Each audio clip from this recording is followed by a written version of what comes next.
નમસ્તે મિત્રો, શ્રી શિવાય નમસ્તુભ્યમ. આજે હું એકદમ ટેસ્ટી અને મસાલેદાર ફરાળી હાંડવો લઈને આવી રહી છું અને તમે 11 કે કોઈ પણ ઉપવાસમાં તમે આ બનાવી શકશો અને તમે આ રેસીપી એન્ડ સુધી જોતા રહેજો, જેથી તમને ખબર પડશે કે એકદમ ઈઝી અને એકદમ સરળ રીતે બનશે. તો આપણે સામગ્રી જોઈ લઈએ. તો આપણે આ દૂધી લીધી છે અને આપણે 250 ગ્રામ જેટલી લીધી છે દૂધી. અને આપણે અડધી વાડકી આપણે ફરાળી લોટ આવે છે એ આપણે લીધો છે. અને મીઠું લેવાનું છે, આપણે સિંધુ મીઠું થોડું, જીરું લઈ લઈશું થોડું, કોથમીર લેવાની છે થોડીક આપણે પ્રમાણસર, લીલા મરચા છે એ કટ કરેલા ઝીણા એ લઈ લઈશું, દહીં લઈ લેવાનું છે, એ ખાટું દહીં લીધું છે આપણે અડધી વાડકી, તલ લઈ લઈશું આપણે 1 ચમચી જેટલા, અને ચપટી સાજીના ફૂલ લઈ લેવાના છે. અને આપણે દૂધી આવી રીતે કટ કરી લઈશું અને આપણે એટલી દૂધીમાં જ આપણે કરવાનું છે. અડધી દૂધી આપણે સાઈડ પર મૂકી દઈશું અને આપણે આવી રીતે બધી છોલી કાઢીશું દૂધીને.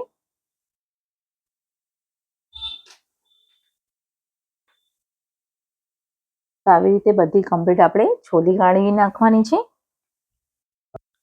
તો આપણે છીણી લઈ લઈશું અને છીણીના મદદથી આપણે એને છીણી લેવાની છે. તો આવી રીતે આપણે કમ્પ્લીટ બરાબર એને છીણી લીધી છે, તમે જોઈ શકો છો દૂધીને. અને એક તપેલી લઈ લઈશું એના અંદર, અને એની અંદર બધી દૂધી છીણેલી છે એ અંદર ઉમેરી લઈશું.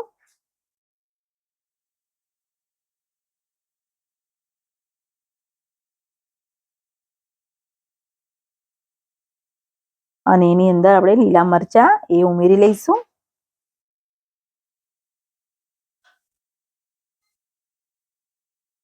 આપણે સિંધુ મીઠું છે એ અંદર થોડુંક ઉમેરી લઈશું આપણે પ્રમાણસર. એને જરીક હલાવી લઈશું પહેલા, અને સાથે સાથે એના અંદર આપણે દહીં છે એ ઉમેરી લઈશું.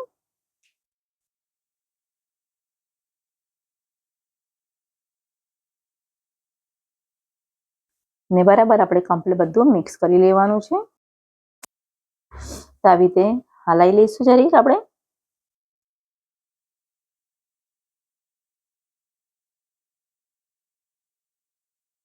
થોડીક વાર આપણે એને હલાવવાનું છે આવી રીતે. એકદમ ઈઝી રીતે આપણું આ હાંડવો બની જશે. અને થોડીક આપણે કોથમીર લઈ લઈશું.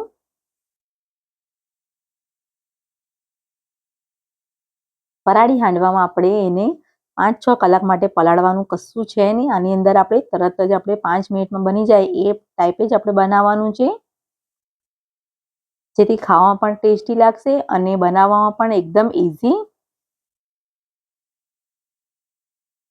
તો આપણે આવી રીતે બધું કમ્પ્લીટ આપણે મિક્સ કરી લેવાનું છે. આપણે ફરાળી લોટ છે એ આપણે અંદર ઉમેરી લઈશું, આપણે અડધી વાડકી જેટલો. આપણે વધારે ને આપણે થોડો થોડો કરતા આપણે અંદર ઉમેરવાનો છે.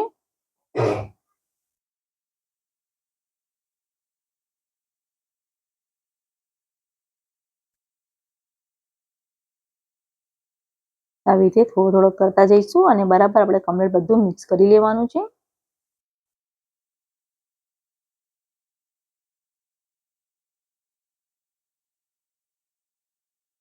તો આપણે એને બરાબર એમ કમ્પ્લીટ આપણે હલાવતા રહેવાનું છે આવી રીતે.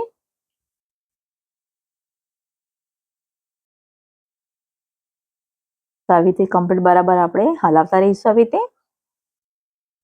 તો તમે જોઈ શકો છો એનું પાણી સરસ રીતે એકદમ છૂટી ગયું છે, કારણ કે આપણે દૂધીની અંદર પાણી હોય છે એ હિસાબે આપણે થોડુંક આપણે પાણી છૂટ્યું છે અને આપણે એને 5 મિનિટ માટે રહેવા દઈશું. તો તમે જોઈ પણ શકો છો એકદમ સરસ રીતે નરમ થઈ ગયું છે.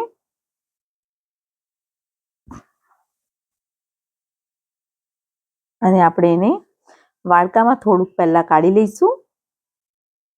અને જ્યારે આપણે જેટલો હાંડવો બનાવવાનો હોય એ પ્રમાણે જ આપણે અંદર વાડકામાં લેવાનું છે.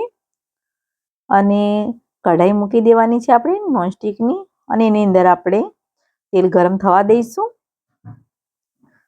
તો તમે જોઈ શકો છો ખીરું આપણું લીધું છે, એમાં સાજીનો ફૂલ થોડાક જ અંદર ઉમેરવાના છે. તમે આની અંદર ઈનો પણ તમે ઉમેરી શકો છો. થોડુંક જીરું લઈ લઈશું અને તલ પણ થોડાક લઈ લઈશું આપણે. અને આપણે આ જે હાંડવો છે એ આપણે બરાબર કમ્પ્લીટ મિક્સ કરી લેવાનું છે અને એકદમ ફેટી લઈશું આપણે આવી રીતે.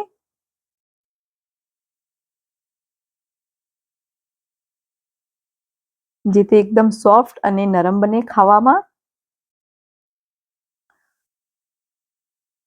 તો આપણું તલ અને જીરાનો પણ એકદમ વઘાર મસ્ત રીતે થઈ ગયો છે. અંદર ઉમેરી લઈશું આપણે.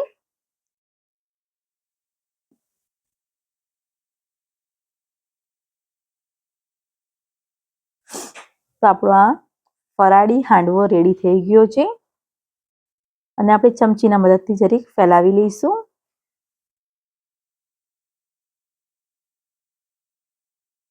જેથી કમ્પ્લીટ રીતે આપણો આખો હાંડવો રેડી થઈ જાય. અને આપણે 5 મિનિટ માટે આપણે એને ઢાંકી દઈશું. તો તમે જોઈ શકો છો ઉપરથી કે એકદમ સરસ રીતે ચડી ગયું છે અને આપણે હાંડવો એકદમ છૂટો પણ પડી ગયો છે કઢાઈમાંથી. તો આપણે એને પલટાવી લઈશું.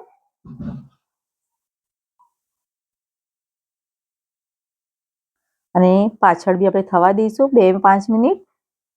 તો આપણો આ ફરાળી હાંડવો રેડી થઈ ગયો છે. અને જો તમને મારો વિડીયો આ પસંદ આવ્યો હોય તો પ્લીઝ લાઈક કરજો, શેર કરજો અને ખાસ કરીને સબસ્ક્રાઇબ કરવાનું ભૂલતા નહીં, જેથી તમને મારા નવા વિડીયોની નોટિફિકેશન મળતી રહેશે. Thank you.